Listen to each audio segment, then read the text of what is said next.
Oterevu nnyo kitundu kyakubiri ekisawa yaffe ey'okubiri program The Springboard nkyali mu Nasingo Mary Namirimo. Twegatiddwako ttiimu y'abakugu okuva ku ddwaliro ly'abakyala erya Mulago bagenda kuba bakulamusaako ate tweyongereyo ku mulamwa gwe nakugambye physiotherapy mu bakyala ab'embuto ki kirina migaso ki n'ebiringa ebyo. Njagala kutandika naawe maama. Lamusa kuba tulaba. Mbalamusizza nnyo bassebo ne bannyabo abatulaba n'abatuwuliriza. Mwebale kukeera. Okay. Erinnya? Amannya gange nze Nabbosa Mary. I'm a retired principal physiotherapist, a social worker and a medical educator. Okay. Yes. Science okulaba. Nange neesimye kusaba. Mukyala Sara? Mukyala Susan. Mwasuze mutya nnyo abatulaba n'abatuwuliriza. Amannya gange nze musawo Akori Caroline Susan.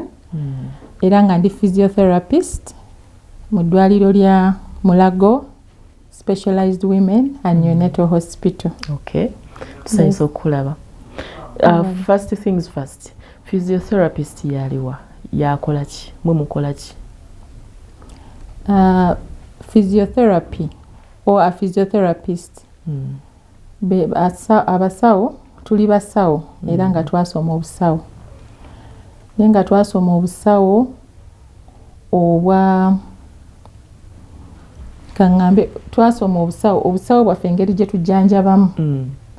Tukozesa nnyo physical means mu kujjanjaba. Physical means kangambe engalo zaffe tujjanjabisa ngalo. Tujjanjabisa ebintu by'osobola okukwatako tulabenga amazzi, tukozesa amazzi kujjanjaba, tukozesa ebyuma ebikozesa amasannyalazi, tukozesa ebintu nga waxi okujjanjaba, n'ekiriko mu nnyo abasinga kye bamanyi massage. Tukozesa massage naye ffe tuli different. Different from what? Bali abagenda abakola ezo kubanga ffe twasoma omubiri ne structures.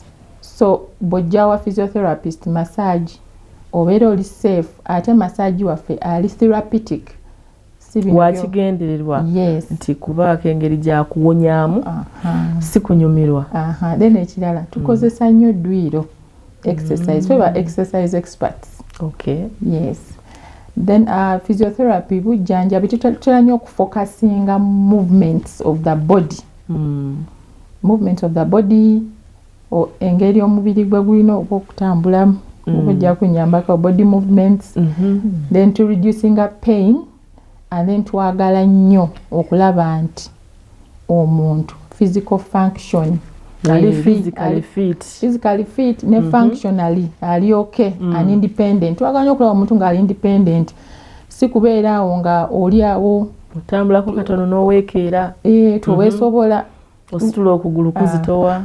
Twenshuwarenga mbaoli independent ebintu osobola okubyekolera. Kati obujjanjabi ekikula ekyo mubuwa abantu kikula ki? Bakyala bokka, abaana abalemala, bakibe mu obujjanjabi obwo? Kati ani abwetaaga? Wabale nnyo. Obujjanjabi bwa physiotherapy buli omu yeetaaga. Neetaaga, weetaaga, omwana omuto yeetaaga, abakadde beetaaga, bamaama beetaaga n'abaami beetaaga. Kisinziira ku condition kijobo. Mbwetaaga maze kulwala oba ne bemba siina wannuma. Ekyo kirungi nnyo kubanga kati Ministry of Health erinyo eyogera nnyo ku self care. Physiotherapy olulala tukozesa health education. Kati health education basically erinyo about prevention and health promotion. Tujja ne tukubuulirira engeri gy'osobola okwekuumamu ng'oli healthy, engeri gy'osobola okupreventingamu disabilities n'ebintu ebirala. So mulimu prevention and treatment. Buli muntu yeetaaga obujjanjabi. Mwenna abali abatuwuliza mwetaaga physiotherapy. Tusinga kumwetaaga nnyo nga tetunnalwala. Netumanya nti twekuumye tutya obutalumbibwa ndwadde. Waliwo omulamwa physiotherapy mu bakyala ab'embuto. Ngenda kujjawo maama. Mu bakyala b'embuto mubawa services ki mu kkowa erino eryammwe erya physiotherapy?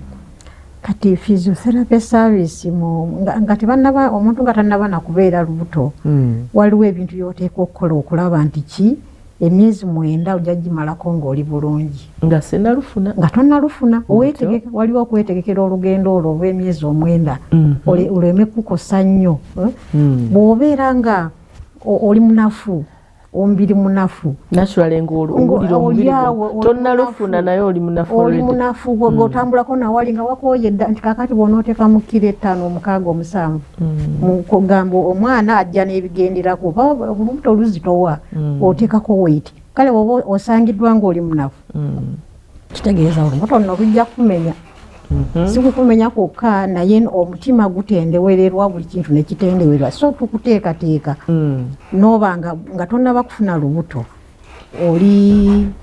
oli fit kyenganjagala kukigamba mu Luganda okubeera fit ng'amaanyi olina ng'oli gumite nga weesobola so bw'olufuna ate tuba twongerezaako bwongereza naye ne bw'oba towadde tokola exercises ezo z'oteekwa okukola nga kikuguddeko tulina we tutandikira kuba tukola assessment tukebera ntulaba ki kyosobola na biki by'osobola okukola osobola okutambuza olugendo olwo paka lw'olizaala. Biki bye mukola okunteekateeka ng'oluneeteekerateekera omwana biki bye mukola?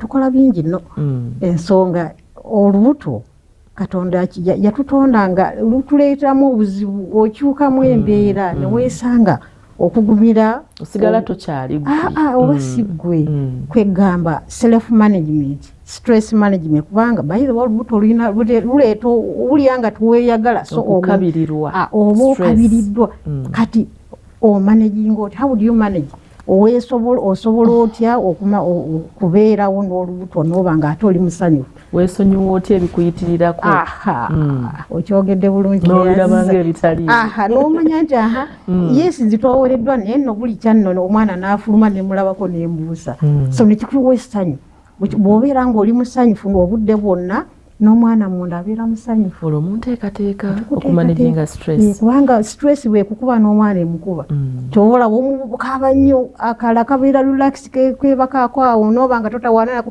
naye stress bwekukuba n'omwana ejja mukuba bwemukuba n'okwekyusa nga tajja kwekyusa bulungi ogenda okwesanga busitamye muki mu lubuto stress y'amaanyi okakubye stress oli stress n'omwana akolaki afuna stress so mu process eyo ngenda okweteekerateekera olubuto mu nteekateeka mu bimu ku bye munnyambako kwe kunjigiriza engeri gye managinga mu stress bwe nsangibwa ndi munene ekisusse ne musooka mu nsala eno weight tegenda kusobola bw'onoogattamu olubuto neno weight kigenda kusukka ebyokulya ebyo ebyokulya dayati bw'obeera nga toli ebyo by'oteekwa okulya ng'omuntu alina omwana akula mu lubuto lwo munnyamba ne mumpa bulamu before sinafuna lubuto ate ne bwe leero bw'oba olufunye awo nno zidde okunywa enjogedde bulungi kati awo tuba twokola ki tugamba nti munnange leka nno ebisabusabu nno byolya kubanga ebisabu tebiriisa mwana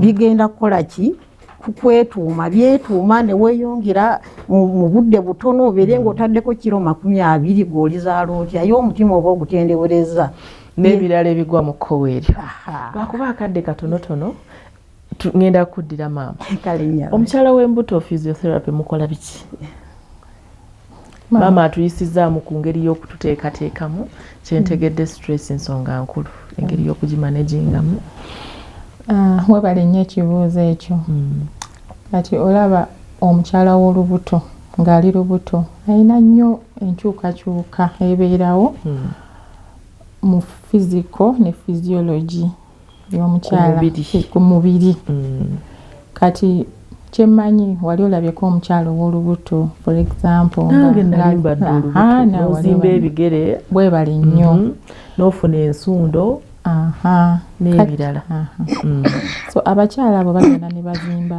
ebigere ki ekireeta okuzimba ebigere bw'oba ogenda kuzaala balongo oba mwana mulenzi webatugamba nze nazaala muwala kale bambi n'omwana omu asobola okuleetera okuzimba amagulu kubanga ku biseera ebyo ng'oli lubuto omubiri guritaininga nnyo gwesigaza amazzi waliwo water retention about 50% eba retained of your body fluids eba retained in the body then ekirala eyo weight eyo ey'omwana eyeyongeddeko egenda n'enyigiriza veins ezo ezandibadde zisobola okukola ki okulaba nti ezo fluids mubiri zitambula ne veins togera ku misuwa oba kati zemisuwa emisuwa tugende straight ku bye mukola bakyala b'embuto mwe nga ba physiotherapist.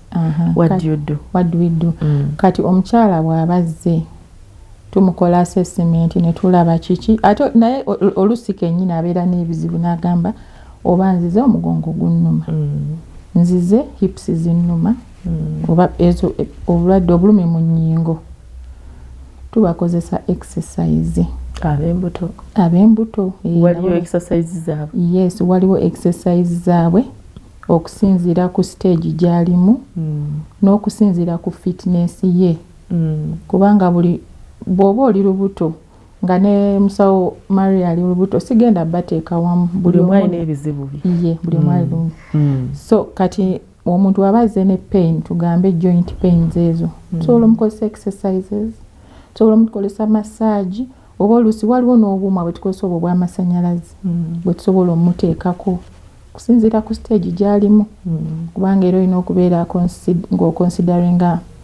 safety y'omwana katugambe omukyala azze nga incontinence ng'ayitaayitamu omusulo ayitira ng'afukafuka ayinza okubeera buli bw'aseka n'afukafuka oba alina kyasitudde n'afukafuka tekiva ku kubanga olubuto lukuze nga lugize kiyinza n'okuba obwo balina muto nga luto myezi 2 era kisobola n'okuba bwe kityo naye lwaki kubanga olaba zino ekigambo okuva jjo bwe nategedde nzija ku TV nanoonyeza nnyo ekigambo pelvic floor muscles mu Luganda naye kyannemye okufuna paka kati era gwogenda kunnyamba otubulire pelvic floor muscles zino muscles zino zibeera wano eza wansi ng'ovudde wano mu kiwato n'odda wano ezo ziba zituddwa by'omundira ebinywa mundira endira zezinate siziki ate ziri ze ebinywa munki kati musawo Maria atuyambe ebinywa biwaniridde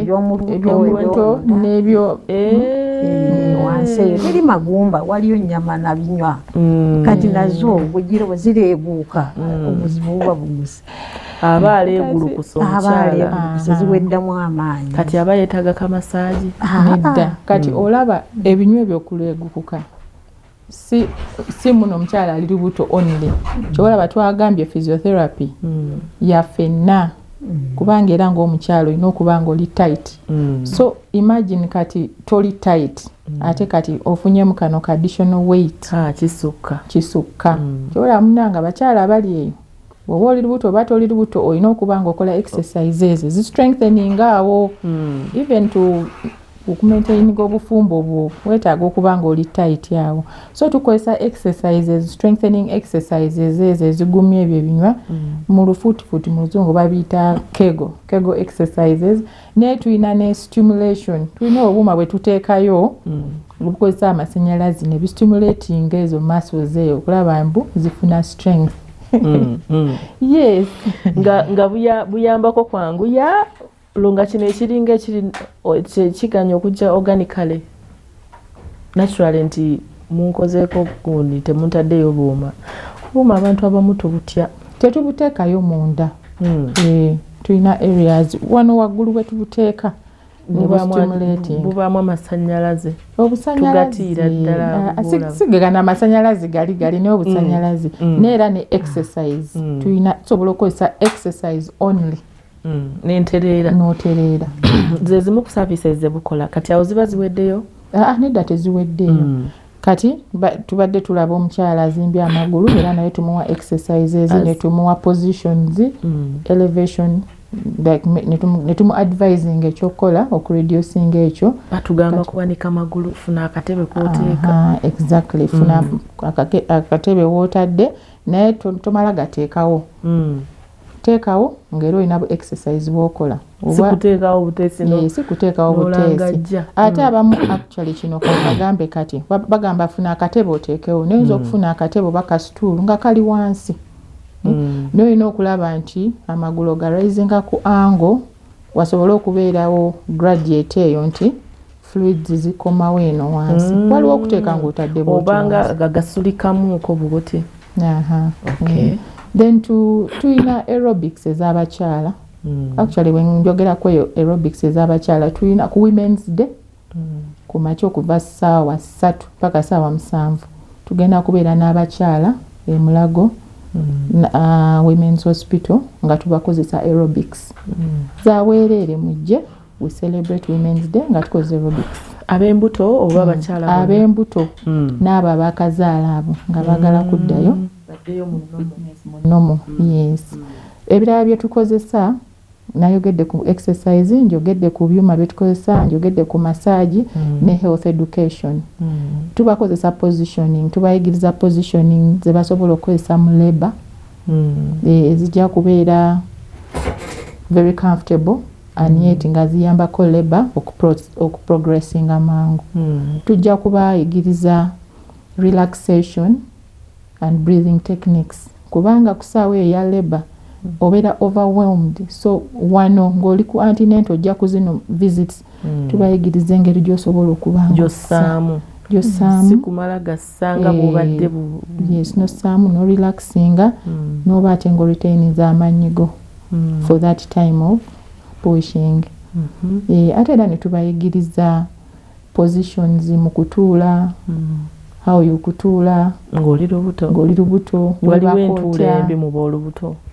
Okwebaka kiyinza okutegeerekeka kizibu ate okwebaka bw'oti olubuto lukulu. Ate waliwo n'okozesa pillows n'oba ng'oli comfortable kubanga that time ofunye weight eno eri extra. Waliwo abakyala abamu babeera restless, babeera beekyusa all the time nga tebali comfortable.